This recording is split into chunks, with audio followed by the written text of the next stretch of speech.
Bienvenidos como siempre a la sala Espacio Vacío aquí en la Peña del Chusco y Casa Manolo, y como es habitual pues una nueva exposición, una exposición de las que yo llamo de lujo. Solamente el título ya os puede crear curiosidad.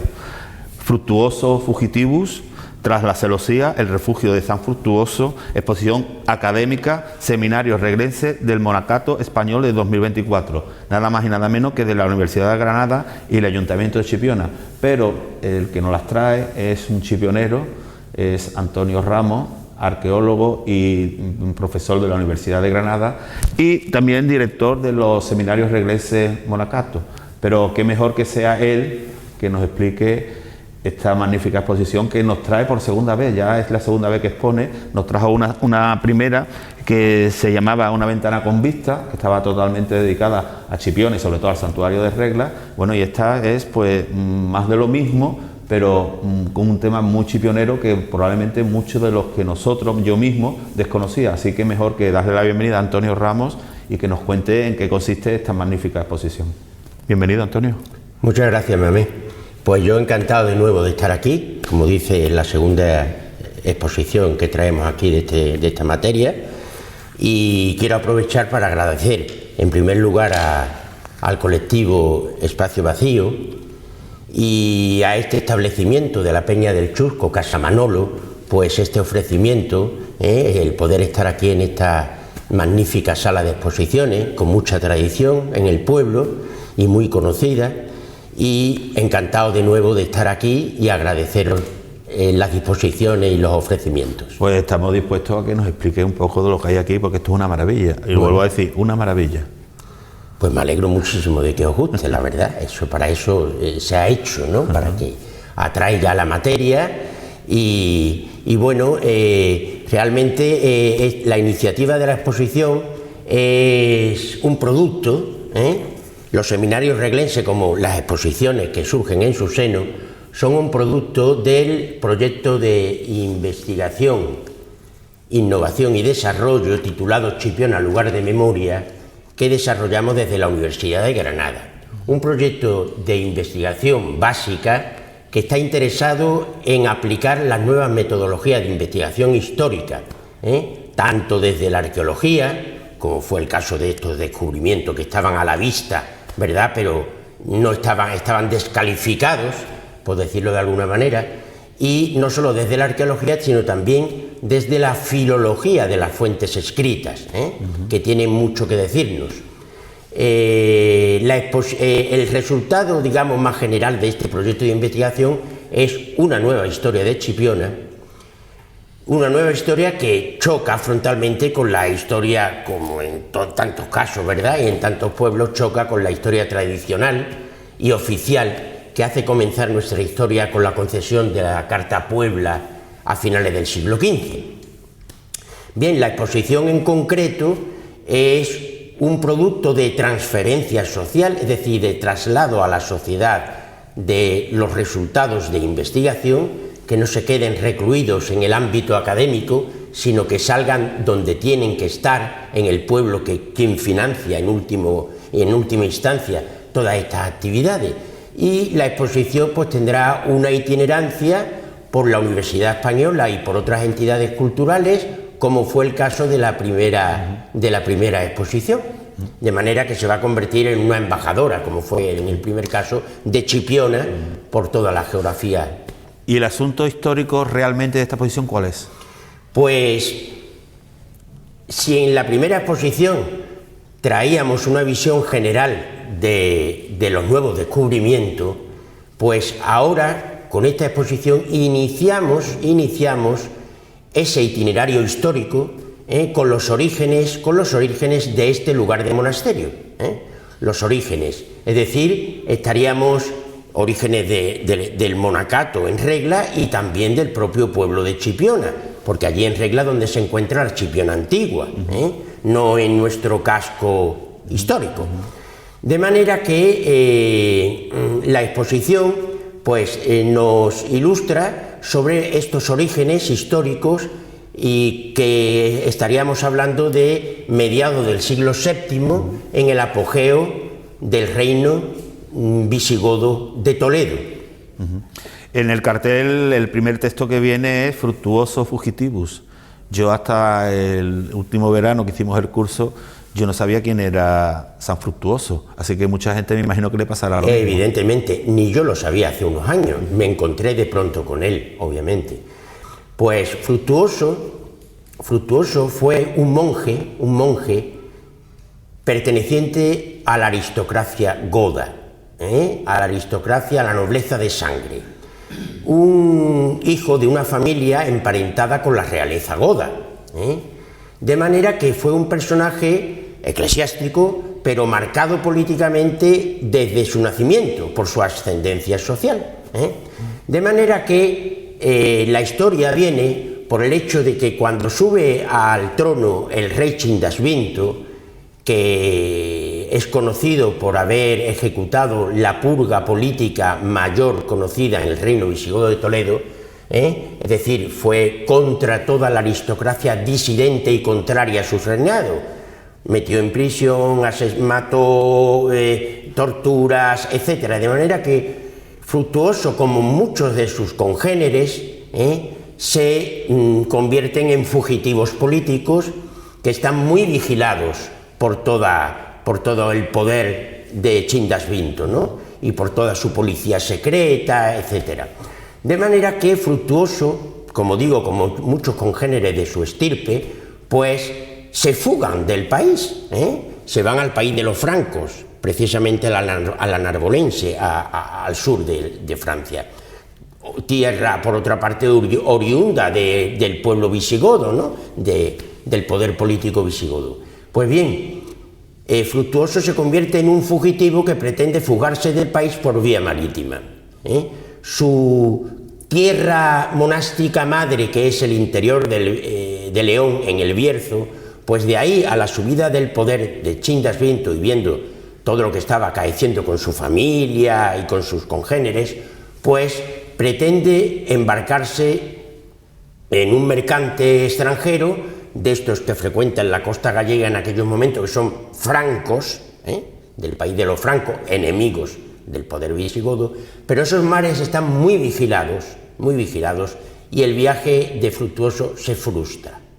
Desde ese momento comprende que no se puede fugar desde las Rías Bajas gallegas y baja y se viene hacia Cádiz, hacia nuestra costa náutica, con la intención, como digo, de encontrar un pasaje en un barco mercante de estos que vienen del Mediterráneo, atraídos sobre todo por el puerto metropolitano de Hispalis, actual Sevilla, de manera que llega aquí, ¿no? a Chipionis, que es como se llamaba entonces el lugar, un lugar que es un lugar portuario y que regentaba, lo importante, el fondeadero de la embocadura del Guadalquivir, por lo cual tiene enfrente suya, como hoy tenemos nosotros enfrente de nuestra costa, pues todos los barcos mercantes que iban para Hispalis, con la ventaja además que en nuestro lugar, en Regla, actual Regla, antiguo Chipionis, pues los barcos mercantes tienen que contactar con tierra porque necesitan, ayer como hoy, prácticos o pilotos que lo introduzcan en el estuario. De manera que el lugar es idóneo para, como había hecho en Galicia, construir monasterios a mare, ¿vale? Digamos, predispuestos y con visibilidad de los barcos en el horizonte, digamos, un lugar idóneo donde pretender un pasaje en barco, porque de hecho la propia tripulación del barco contacta con la población de tierra, ¿no? Para, como digo, procurarse la marinería local que tiene conocimiento para la entrada en el estuario. De manera que se instala y construye el monasterio que hemos descubierto en Regla. Me comentabas que antes de aparecer por Chipiona, él había creado otros monasterios, ¿no? Correcto. ¿Aquí fue el último? Aquí fue el último. ¿Y cuántos creó entonces? 9. 9. El último fue el 9º. Y por eso este monasterio se llama Monasterio Nono, que significa en latín es una abreviatura de noveno, realmente también en latín, no de la primera sílaba y no de la última. Nono es una abreviatura latina que significa noveno. Y siendo el último monasterio, ¿qué pasa con él, con el personaje este, cuando termina aquí su historia en Chipiona? ¿Qué pasa con el personaje? Bien, el personaje, la historia, él tenía un protector en la corte, que era una figura importantísima de la iglesia de la época, porque era el heredero de Isidoro de Sevilla, de manera que era el obispo Braulio de Zaragoza, que era pariente suyo, y que conocía y estaba en contra de toda la política de Chindasviento, pero por otra parte tenía que hacer el papel, ¿verdad?, de consejero del rey, de hacerle trabajos de textos, correcciones. De hecho estaban en aquella época sacando la primera legislación, ¿no? Digamos clave para toda nuestra legislación hispana y posterior. De manera que cuando muere su protector, Braulio se siente desprotegido y en ese momento considera que se tiene que ir, porque ya no va a tener en Toledo, la sede regia, ¿no?, la protección que él necesitaba para no entrar en la cárcel o para, vamos, de hecho temía por su vida, él, como digo, como otros congéneres, ¿no?, de su estirpe, de manera que consiguió un pasaje en barco, efectivamente, pero el espionaje al que estaba sometido desde la propia Galicia, porque el viaje frustrado de Galicia fue también porque fue delatado por uno de sus sirvientes, es decir, que el espionaje estaba en su propio entorno, en su propio círculo. De manera que aquí, cuando consigue el pasaje, pues los textos de época indican que llegó a oídos del rey y mandó tropas, fue prendido en el monasterio nono y trasladado a la sede regia de Toledo, donde estuvo en prisión poco tiempo, porque ya, entre otras cosas, Braulio se había encargado de, digamos, de hacer unas mejorías en la política del rey Chindasviento, porque consiguió anexionar al poder a su hijo, Recesvinto, que ya, digamos, relajara la política agresiva de su padre, ¿no? Entonces, Fructuoso entró en prisión, pero por lo que dicen los textos fue poca cosa, pero ya fue incardinado, fue, digamos, repatriado allí a su tierra monástica oriunda, el Bierzo, o el noroeste de Galicia, y ya finalizó su vida monástica para empezar una vida diocesana, porque fue nombrado obispo de Braga, que fundamentalmente arzobispo de Braga, por lo que se conoce al personaje, ¿no?, como prelado superior, ¿no?, de la iglesia. Y me comentaste también que el título de San Fructuoso fue de una forma popular, que no fue la misma iglesia, fue el mismo pueblo el que le dio el título. Claro, es decir, estos, teniendo presente que es un monje aristócrata, es decir, con patrimonio, pues encargó una vida de santo, como un panfleto, ¿verdad?, publicitario de sus valores, y esa vida de Fructuoso lo declara por activa y por pasiva santo, y le escribe una serie de milagros que realizó en vida, ¿de acuerdo? Entonces no era una santidad, digamos, determinada por la preladuría superior de la Iglesia, no, sino por las bases. ¿Hay mucha documentación o poca de cuando este personaje estuvo en Chipiona? Hay una documentación impresionante, porque es la documentación monástica más detallada que podemos tener de la época, porque el agiógrafo, el que escribe la vida del santo, escribió con tanto detalle que parece que pinta el cuadro más inmersivo del fenómeno social, político y económico que representó el movimiento monástico visigodo, de manera que tenemos aquí una documentación escrita fabulosa, a todos los niveles. Bueno, ¿y qué repercusión tiene estos descubrimientos para Chipiona, para nuestro pueblo? Bueno, obviamente las repercusiones son muchísimas. Se me viene a la cabeza traer a colación y parafrasear algunas de las opiniones que al respecto emitió el Comité de Honor en los anteriores seminarios reglenses celebrados en septiembre. El propio alcalde de Chipiona, Luis Mario, indicaba, pues asombrado del detalle, ¿no?, de los resultados, y explicaba su asombro indicando que estamos acostumbrados en general a una historia indocumentada, y cuando se centra algún trabajo en profundidad, pues resultan unos relatos y unos descubrimientos como los que tenemos a la vista sorprendentes, ¿eh? Y se me viene a la cabeza también el suplemento que hizo Francisco Lorenzo Gallegos, gerente de la Cooperativa Católica Agrícola, como promotor también de este movimiento de los seminarios reglenses, que indicaba que si fuera solo la presentación de una nueva historia de Chipiona, ya de por sí tiene mucho mérito, pero si encima este proyecto nos trae un patrimonio histórico de excelencia nacional y con gran repercusión turística, pues claro, a una persona dedicada a la economía del pueblo, como es en este caso el gerente de la cooperativa, y comparables, ¿no?, pues le llama la atención y destaca como muy importante, ¿no?, las aportaciones de este proyecto de investigación.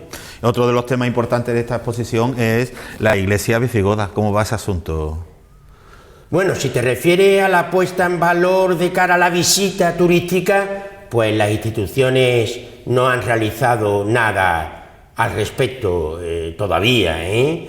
No hay visus, no están en el horizonte, ¿eh? Obviamente nuestro proyecto, mi interés como profesional, no es otra cosa que la investigación, y por eso hemos seguido enriqueciendo el valor de ese patrimonio de la Iglesia. Ya no estamos ante una iglesia visigoda indiferenciada y anónima, no, ya estamos en la iglesia del monasterio nono de San Fructuoso. Si antes con la iglesia, pues, y sigue obviamente, teníamos digamos, el asombro de decir, hay que ver que los turistas van a entrar en una cripta con la sepultura de un santo y con un pozo de agua santa, cuya agua se pueden llevar a casa, un agua santa cristalina todavía, y santa de hace 1400 años, que no es ninguna tontería, pues se la pueden llevar a casa como se les llevaban los peregrinos en el siglo VII. Pues ahora no solo entramos ahí, sino que sabemos dónde estamos. Estamos en la iglesia del monasterio nono de San Fructuoso, y tiene una historia, que es la que os estoy comentando, una historia detrás, pues que enriquece el relato turístico sobremanera, le da categoría al propio patrimonio, de manera que como proyecto de investigación estamos en la puesta en valor, enriqueciendo el propio valor del patrimonio, a espera que las instituciones y otros agentes sociales, que no somos nosotros, que no es la universidad, pues, ¿no?, de entrada, de posibilidad de visitas turísticas y de acondicionamiento del lugar. Y yo profano la materia, ¿hay muchos edificios parecidos a ese? ¿Iglesias visigodas? Verá, las iglesias visigodas son escasas en nuestro país, no es, digamos, la época que, digamos, en la que tenemos documentado más iglesias, pues no, son pocas, de manera que una iglesia visigoda de partida llama la atención, y la conservación que tiene la iglesia, que está a la vista, pues total, absoluta, de manera que es un patrimonio de excelencia nacional. Y volviendo a esta exposición, según tu guión, se organiza en función a 3 relatos. Explícanos un poco en qué consiste esto. Sí, efectivamente, da una visión general de la materia, pues justa poniendo 3 relatos de viaje. Y por lo tanto, digamos, la exposición se estructura en 3 partes, cada una en función de un relato de viaje. En la primera parte, pues, trasladamos al público el viaje que hace Fructuoso desde Galicia hasta aquí, y cuáles son sus motivaciones, etcétera, ¿no? Y una vez que llega aquí, pues se propone al visitante un segundo relato en el que el visitante hace un viaje arqueológico a esta Tebaida, tierra monástica de Fructuoso, a partir de las imágenes que están a la vista, ¿no? De la iglesia, del monasterio, del poblado de Chipionis, tal como era entonces, todo ello, digamos, siguiendo fielmente los conocimientos arqueológicos que tenemos a nuestra disposición, que son muy abundantes. Y hablando del poblado de Chipionis, como has dicho, teníamos mucho interés que nos explicara esa magnífica fotografía que has traído. La verdad es una visión fotográfica que parte de una imagen en dron que nos hace la policía de Chipiona, del santuario, y a partir de ahí hemos situado en el espacio, de manera fidedigna, por tanto, todos los elementos de ese pasado, porque eso está reconstruyendo el año 651, por decir un año, ¿no? Un año de los que nos incumben en esta historia, ¿no? Durante el reinado de Chindasvinto. Y la imagen es una imagen digital realizada como fotografía de época, se puede ver la calidad que tiene, y pues ahí están presentes todos los elementos del paisaje natural y de la urbanística del lugar. Ahí se puede apreciar, por ejemplo, lo que es hoy día la Huerta de los Curas. Claro, sí está presente. La Huerta de los Curas se generó como huerta de nueva planta en esta época visigoda. Por lo tanto, es una huerta histórica. No sé dónde hay otra huerta histórica en España. Me explico, que las habrá, pero es digamos, un patrimonio muy exclusivo, muy exclusivo.